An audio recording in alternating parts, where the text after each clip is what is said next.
तो हेलो दोस्तों, स्वागत है आपका हमारे यूट्यूब चैनल पे। दोस्तों, मुझे बच्चों का बहुत सारा कमेंट्स आता है कि सर मैंने एडमिशन तो ले लिया है फार्मेसी में, बी फार्मा या डी फार्मा में। बहुत सारे बच्चे बी फार्मा के हैं और बहुत सारे बच्चे डी फार्मा के हैं, लेकिन मुझे कुछ भी समझ नहीं आता है क्योंकि सारा सिलेबस जो है वो इंग्लिश में है और मैंने जो है वो हिंदी मीडियम से पढ़ाई की है, जो स्कूलिंग की है वो हिंदी मीडियम से है। तो मैं कैसे पास होऊंगा, मुझे तो कुछ समझ में नहीं आ रहा है। इंग्लिश के वर्ड्स जो है वो समझ में नहीं आ रहा है, तो मैं कैसे पढ़ूंगा और कैसे पास होऊंगा। तो दोस्तों, यहाँ पे मैं आपको 5 से 6 टिप्स बताने वाला हूँ। अगर आपने अंत तक ये वीडियो देखा और फॉलो किया तो मैं आपसे वादा करता हूँ कि आपका कभी भी बैक नहीं लगेगा, कभी भी आप फेल नहीं होंगे अपने फार्मेसी के एग्जाम में। तो आपसे रिक्वेस्ट है कि आखिरी तक ज़रूर देखें वीडियो। तो चलिए दोस्तों, शुरू करते हैं अपने वीडियो को। तो दोस्तों, यहाँ पे सबसे पहला पॉइंट है स्टॉप कंप्लेनिंग। ठीक है, दूसरों से शिकायत मत करो अपने बारे में, अपनी कमियां जो है दूसरों को मत बताओ। ठीक है, कि मैं हिंदी मीडियम से हूँ, मुझे इंग्लिश समझ में नहीं आती है। ठीक है, अपनी कमियां दूसरों को मत बताओ। और दोस्तों, हमेशा याद रखो कि अपने आप को किसी से कम मत समझो। अगर आपकी क्लास का कोई टॉपर है या जो बच्चा जो है इंग्लिश मीडियम से पढ़ा है, उसको सारा कुछ समझ में आता है, उससे अपने आप को कम मत समझो। पहली बात तो कंपेयर ही नहीं करना चाहिए, और दूसरी बात अपने आप को कम मत समझो। और यहाँ पे है सेल्फ कॉन्फिडेंस, बहुत ही ज़रूरी है। आप अपने अंदर विश्वास जगाइए कि मैं जो है, मुझे जो इंग्लिश नहीं आती है मैं उसको ओवरकम करूँगा, उसको ठीक करूँगा, अपने अंदर जो कमियां हैं उसको ठीक करूँगा, अच्छे से पढ़ूँगा और अच्छे से पास हो जाऊँगा। तो ये रहा दोस्तों फर्स्ट पॉइंट। अब दोस्तों बढ़ते हैं अपने सेकंड पॉइंट की तरफ, सेकंड टिप्स की तरफ कि आपको क्या करना है। तो दोस्तों, यहाँ पे सेकंड पॉइंट है go through syllabus. Syllabus copy आपके पास होना चाहिए और आपको पता होना चाहिए कि आपको क्या क्या पढ़ना है, क्या क्या नहीं पढ़ना है। आपको मैं यहाँ पे डिस्क्रिप्शन बॉक्स में आपको सिलेबस कॉपी प्रोवाइड कर रहा हूँ, उसका लिंक प्रोवाइड कर रहा हूँ, वहाँ से जाके आप डाउनलोड कर सकते हैं। ठीक है, जो जो आपके सिलेबस में है उसी को आपको पढ़ना है, एक्स्ट्रा आपको कुछ भी नहीं पढ़ना है। ठीक है, आपको सिलेबस के अकॉर्डिंग ही पढ़ना है। कुछ बच्चे ये गलती करते हैं कि सिलेबस कॉपी देखते ही नहीं हैं और रैंडमली पढ़ते जाते हैं। कौन सा टॉपिक पढ़ना है, कौन सा टॉपिक छोड़ना है, उनको पता ही नहीं रहता है, कुछ आइडिया ही नहीं रहता है। तो इसलिए मैं रिकमेंड करूंगा कि आप सिलेबस कॉपी रखिए और उसी के अकॉर्डिंग पढ़ाई करिए, और उसी से आपको एग्ज़ाम में क्वेश्चंस पूछे जाते हैं। ठीक है, तो सिलेबस बहुत ही इंपॉर्टेंट है। अब दोस्तों बढ़ते हैं अपने तीसरे पॉइंट की तरफ, जो कि है बाय अ गुड डिक्शनरी। एक डिक्शनरी आप खरीद लीजिए, जो फिजिकल होता है, जो फिजिकली बुक होता है डिक्शनरी का, वो खरीद लीजिए, मैं रिकमेंड करूंगा। वैसे तो आपको ऑनलाइन भी मिल जाते हैं, एप्लीकेशन बहुत सारे डिक्शनरी के हैं, वो भी आप डाउनलोड कर सकते हैं। तो दोस्तों, आपको मैं डिक्शनरी लेने के लिए इसलिए बोल रहा हूँ क्योंकि अगर आपने 12th जो है हिंदी मीडियम से पढ़ा है तो आई एम श्योर आपको फार्मेसी में ऐसे वर्ड्स मिलते होंगे जो आपने कभी नहीं सुने हैं। तो उसके वर्ड्स के जो है मीनिंग आपको जानने बहुत ज़रूरी हैं। अगर आप मीनिंग ही नहीं जानते हैं तो उस सेंटेंस का मतलब कैसे जानेंगे, और उस सब्जेक्ट का जो है नॉलेज आपको नहीं हो पाएगा। तो आपको करना क्या है कि जिस वर्ड का आपको मीनिंग पता नहीं है उसको डिक्शनरी में ढूंढिए, उसका मतलब निकालिए और एक नोट्स बनाइए और उसको उसके सामने लिखिए। वर्ड लिखिए पहले इंग्लिश का और उसके सामने उसका मीनिंग लिखिए, और ऐसे लिखते लिखते दोस्तों बहुत सारे वर्ड्स का मीनिंग आपको पता हो जाएगा। और नोट्स जो है वो आप रखिए, जब रिवीजन करेंगे लास्ट टाइम में एग्ज़ाम से पहले तो आपको सारा कुछ रिमेंबर हो जाएगा, सब कुछ याद हो जाएगा।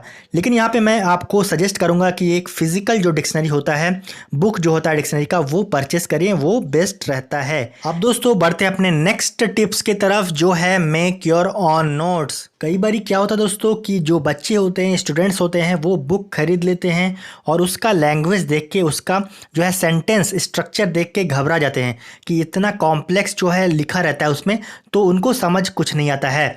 तो do not gate worried saying book इस लैंग्वेज। बुक का लैंग्वेज देख के आपको घबराना नहीं है। कोई ज़रूरी नहीं है कि जो बुक में लिखा हुआ है, जो लैंग्वेज लिखा हुआ है, जो कॉम्प्लेक्स सेंटेंसेस लिखे हुए हैं, उसको ही आपको एग्ज़ाम में लिखना है।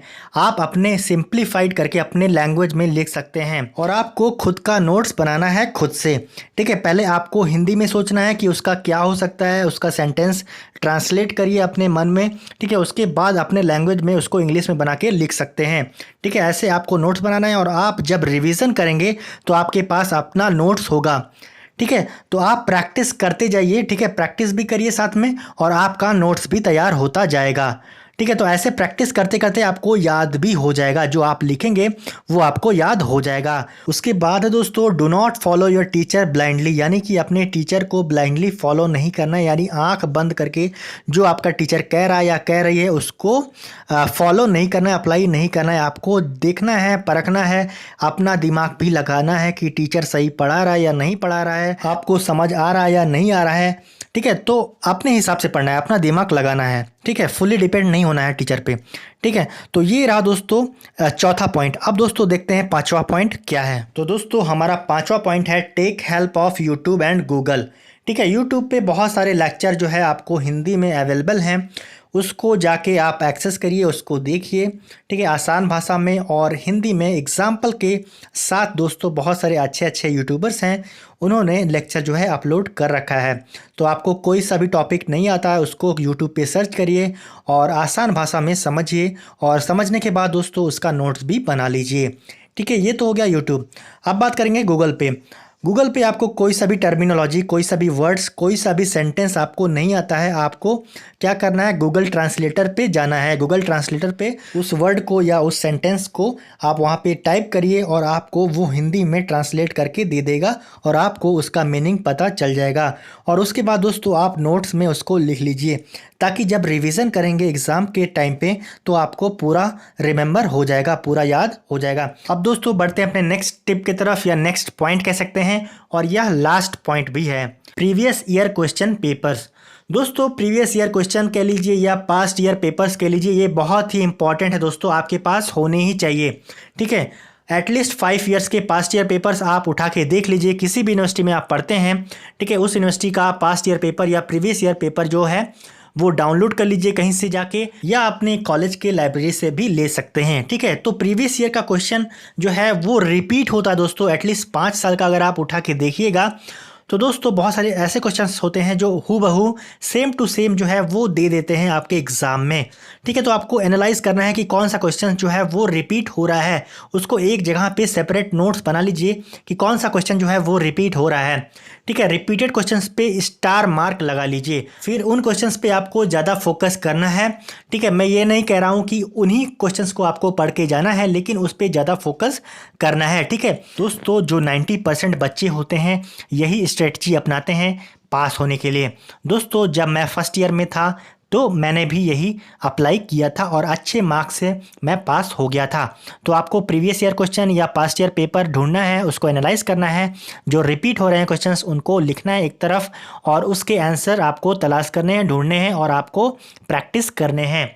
ठीक है, तो ये बहुत हेल्पफुल होगा दोस्तों, और आराम से आप पास हो जाएंगे, आपको पासिंग मार्क्स आराम से मिल जाएगा, कोई रोक नहीं सकता आपको पासिंग मार्क्स लाने से, और अच्छे मार्क्स से आप पास हो सकते हैं अगर आप थोड़ा और इफ़र्ट पुट करते हैं।